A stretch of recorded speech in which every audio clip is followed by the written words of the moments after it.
Hello everyone, my name is Lilian and today I'm going to be showing you how to how to paint this ice cream cone on a jacket. I have this jacket. I asked my mom before using it. Make sure to ask your parents too. You don't have to do this ice cream cone.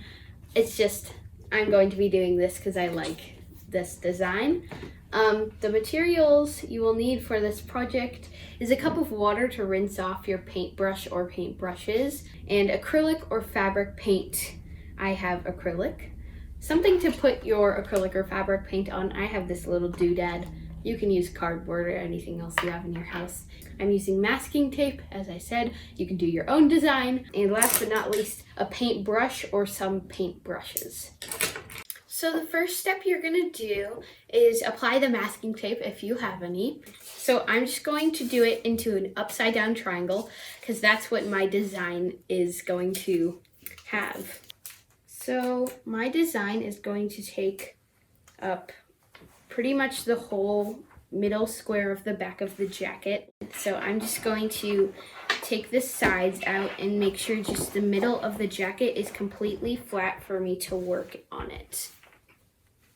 So the next step is actually painting. I'm going to paint the cone first, so I'm just using this paintbrush and just paint away from the tape. When you paint towards the tape, it will go under the tape, which is pretty bad.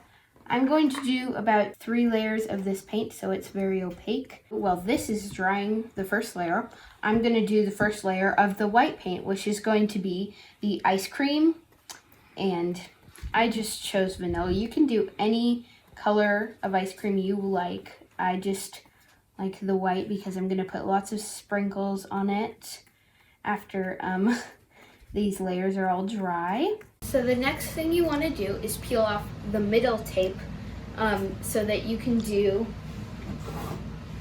this little part of the ice cream, which is like the ice cream's bottom of the scoop. So I'm going to take my colors. You can use any colors. I'm just doing like the rainbow-ish colors. I usually do just about 3 of each sprinkle to make it nice and spaced out. But this makes it really cool, like the sprinkles bring it all together. So I'm gonna let it dry and take a break, and then I'm gonna peel off all the tape and try it on. So let's see how it turned out.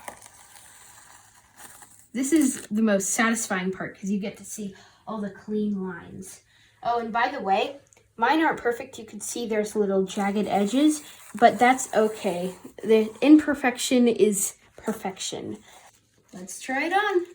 I think this jacket is so cool and it's really awesome and it's fun to wear. I hope you guys try this tutorial at home and have fun. Bye-bye.